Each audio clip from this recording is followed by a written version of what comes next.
Scorpio. This is your January 2025 soul story if you have a sun, rising or moon in the sign. This is your reading. Welcome to the new year. Welcome to my channel. It's Romy. We are going to open up this month for you with the energy of the King of Cups.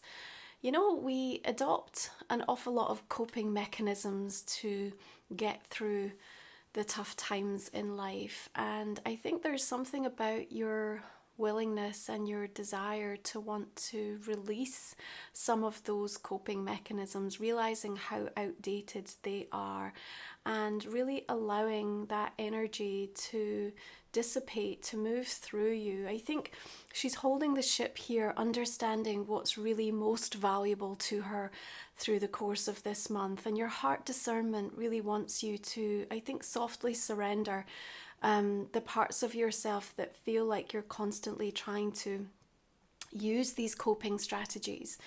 And, you know, there's a powerful presence by way of Vesta, the asteroid goddess, moving into your sign Scorpio on the 2nd of the month. And Vesta, such a beautiful energy to work with and have supporting you, because, you know, her focus around this sacred inner flame on providing this sanctuary to enable you to get to the heart, see the truth, and really allow some deeper transformational healing to take place, is an incredibly significant way to enter into this new energy of 2025. And your King of Cups also reminds you that your emotional maturity, the spiritual path that you're on, you know, can be that support system that you need. And you do get to choose the way that you show up through the course of January. And let's allow it to be that best and highest version of you. Now, there is some water energy coming through in this earthly Capricorn season at the beginning of January, which I think can be super supportive for you as it speaks your language, right? There's a sensitivity as Venus shifts into Pisces on the 3rd, and that can help you, you know, maybe to romanticize some aspects of things that, you know, maybe that's necessary. Maybe we just need a little bit of respite from things that have felt a little bit too intense, right? It also, I think, helps to enable us to ask the question of, do I still love this? Or am I looking for something new, something different to explore? So either returning and perhaps looking to see how something can be improved. And, you know, you are, I hope, in this month ahead, really wanting to move more directly towards yourself, you know. You're not running away or needing to discard parts of you in this new year, you know. What you need to do is to love them and to then watch them transform and alchemize. Now we've got Mars going retrograde in Cancer. It's been working through the sign of Leo and now shifts sign. This can definitely create an energy of walking on eggshells a little bit. There's a deepening sensitivity that directed inwards can help support strengthening of boundaries, can get greater clarity on especially how you emotionally handle situations. But remember, you know, that passive aggressive energy of Mars retrograde can also be a little bit moody, can be a little bit difficult, a bit challenging, and so you might lean into that energy around you, or even notice, particularly when you're showing up with that tendency sometimes. But the High Priestess and the King of Cups, you know, there's really some profound wisdom that is coming through you, but also making its way towards you through this month.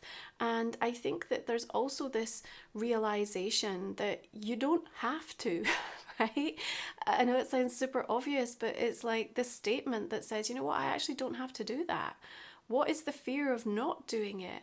You know, there's something about this part of yourself that you're facing to sort of realize that, you know, there's so much of these sort of identity constructs and coping mechanisms and things that have become a sort of habitual part of your world, that now, you know, as you are evolving, as you are strengthening your own spiritual discernment, your heart discernment, you know, you are coming to terms with the fact that, you know, you need to be living life on your terms, and you need to be getting clearer on the way that you want to show up and what's going to support you being that best version of yourself. And I think in the month of January, that statement will ring true. I don't have to. So you're moving towards this full moon in Cancer coming in on the 13th, and there's an emotional release point that happens there. I think that can be super helpful for you. You know the truth with regards to something, and you're ready to lighten the load for yourself. Okay, energy is in motion, right? You see how the sea is moving, and this ship representing almost like chartering a new course, or this voyage that you're taking towards something. What is clear to me is that the progress that you make in the month of January, you may even surprise yourself with, Scorpio, okay? I think, you know, you're in this third house energy with Capricorn season, and sometimes there's a sort of spontaneous need to be a little bit fluid and flexible with plans, but it can also put you in quite an alert sort of approach to things, so that you can move quite quickly, particularly where opportunities do show up and come in. And again, that High Priestess is helping you, because what I want to say is what your intuition is telling you, you can absolutely rely on, right? This is truth. This is something that will come to light, that you can appreciate, that you've been given that heads up, or you're getting that soul nudge, or feeling that soul call towards. News and information making its way, which will help to lighten a situation or lighten your load, is really important, right?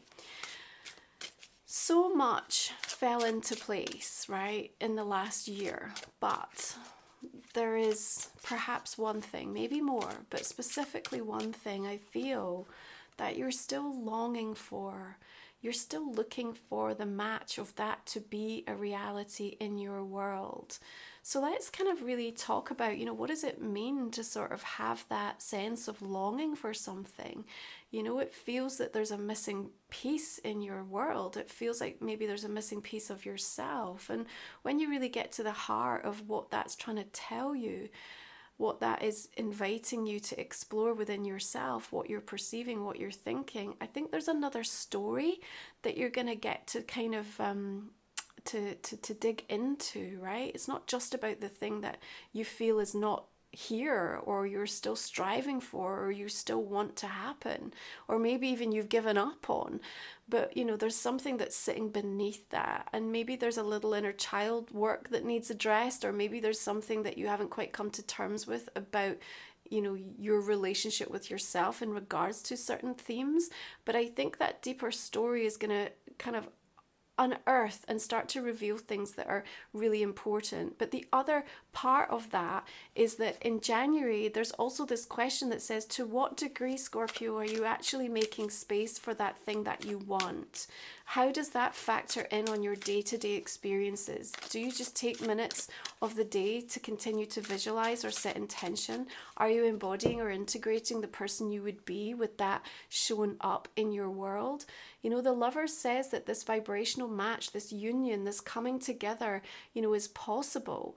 It's there for you. Maybe it shows up in a slightly different way, and maybe it shows up when something else is resolved within you. And I think that's the sort of explorative journey that you might undertake through the month of January. Now, we've got the Ten of Wands coming through at the center of your reading, and maybe one of the things that you feel is stopping or preventing is the sense of duty, obligation, responsibility, of just feeling like everything is a bit too much, right? Or even to, you know, to continue to have a dream or something that you want that isn't showing up, or is being problematic, or just feels like it's just elusive. That can also feel heavy to hold. You know, it can be heavy to hold dreams sometimes when we are so stuck, or we have a uncertainty as to how to, you know, make them possible. So whatever it is that's kind of creating that sort of imbalance in your world, right, where you feel the reciprocity, the give and take, it's just not there. It's not showing you some sense of balance in your world. Again, this is something that we return to in a way of, well, what am I using as a coping mechanism? Because I keep allowing more and more to be piled on, or I keep allowing more and more of this to be taking up space in my head, right? Third house energy, the way that you think, it will always be challenged, right? It will always be challenged. That's part of our soul journey. So sit down with yourself in that soft surrender that we talked about and really ask yourself the question, to what degree am I allowing this, or what is my perception of all of these things that are happening and the way that I am interpreting that it is too much? Because there's again something here that's unfolding and unraveling in a storyline that you have that's showing up. Now, as we move further into the month, you know, sort of coming out of that full moon in Cancer, which I do think is going to be a really interesting one in terms of what it shows you on an emotional level and how you're able to clear something, right? Emotional coding just sort of feels like it goes through this beautiful transmutation experience. We've got Temperance coming in here, okay? Beautiful majors coming through here, High Priestess, Lovers, Temperance. There's a healing energy to this. There's a restoration of balance. There's an equilibrium that can return for you. And there's a way that you find that makes more sense to you, right? And maybe you need to speak out about that. You need to express it. You need to kind of own it and say, this is how things need to be to enable me to support the best version of myself, or really just what I need to happen, you know, through the course of this month and beyond. Remember, Vesta in your sign, this powerful presence helping you to be the protector, the guardian of that sacred inner flame, everything that that represents to you, your life force, your passion, your purpose, the things that matter. Temperance is going to support and help you in that eventuality. You also need to have patience with regards to something, or with regards to someone, is also what I want to say. Maybe that's connected into a key relationship in your world, or something that you're trying to bring together to make happen or to move forward with, okay? I think that patience is going to be rewarded as well if you can just give yourself, and we talked about that last time, didn't we? Just give yourself time, like you have time. You know, it's sort of that reminder of like, what is the rush with this? You know, maybe we can stop and just savor things a little bit more. And you know, there's a reminder of like the beauty of that when it happens, so that we're not becoming so distracted by things that, you know, we're looking towards in the future, that we forget to realize what we have in the here and the now. The 21st, you know, after the sun is shifted into Aquarius, moves into your 4th house, Pluto conjunct with the sun, this Pluto Cazimi comes in 1 degree. It's a trigger point, it's a catalyst, it's an invitation to lean into something uncomfortable, or perhaps something uncomfortable reveals itself in and around that time. But it's like this major catalyst, and I feel like at that time you're like, okay, I see it, I hear it, I acknowledge it, hands up. And you know, that is really defining as well, right? I think in that moment you can sort of again release a little bit of tension, because maybe you've been trying to pretend or hold on to something, and it's just like, actually, you know, let's just call it as it is. Let's be truthful and transparent with ourselves and others, and therefore something from that point forward can really start to transform.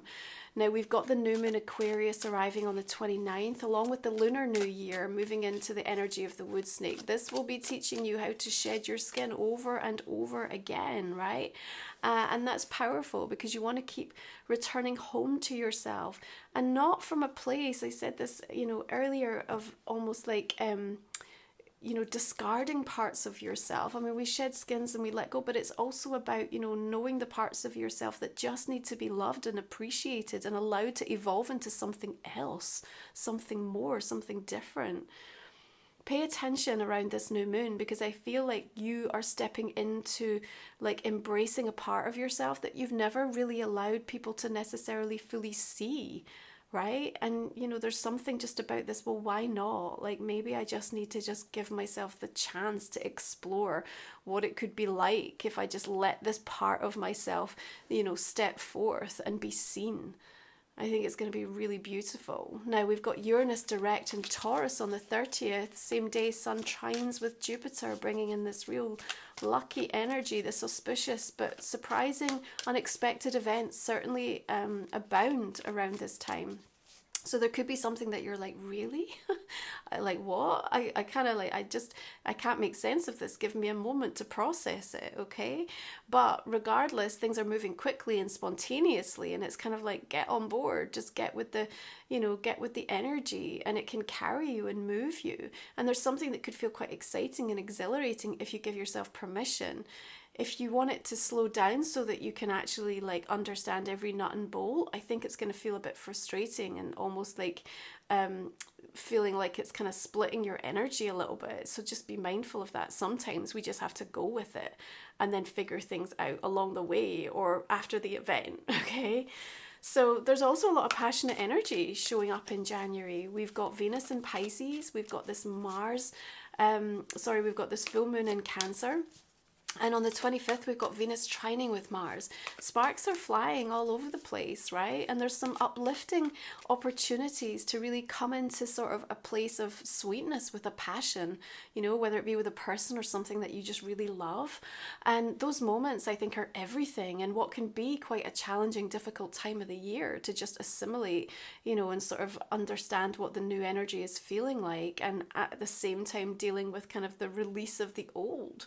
So, that flow, that fluidity, that sort of ability to kind of fall back in love with parts of yourself, parts of life, things that are showing up in your world, that can be like a real kind of soul-soothing antidote to the month of January as well, to kind of call in beautifully.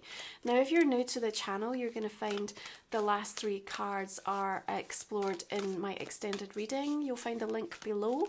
We'll also look at a personal question and a relationship card for you. And we're just going to go ahead and clarify the cards to see what we are going to be talking about in that extended reading for you. So we've got Chariot, 7 of Swords, we've got the energy of the Star, the 8 of Earth coming through, we've got the 9 of Swords here. Now, over on my website, romywiser.com, you're going to find my new journal, which has been shipping out this season. Thank you for all the messages for those of you that have purchased and are enjoying working with it. This is the soul companion you need this year, Scorpio. Please do take the time to check it out, along with my oracle deck and my book, Moon Musings. This is a month where we're really wanting to explore support systems, who and what can show up to help us in any and all ways.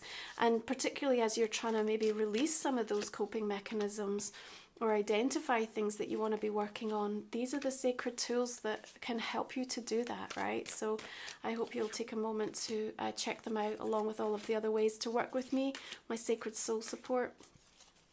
All the decks also that I use are listed below. Okay, so let's have a look at Life Soul Vision Oracle, which is my deck. Let's see what we have for you. Waterfalls of white light, casting out constellations. We've got the wishing tree coming through. I always like the pairing of the 9 of Cups and the wishing tree. It just feels like something really sweet that you've been looking towards and trying to manifest is set to materialize. Okay. I'm going to pull one more oracle for Scorpio for the month of January. So what do we have for you? Unicorn Oracle. Okay, we've got Not a Deer, Harmony. Right, we will leave that there, explore it in our extended. Take good care, have a beautiful month of January, and I'm going to see you again next time.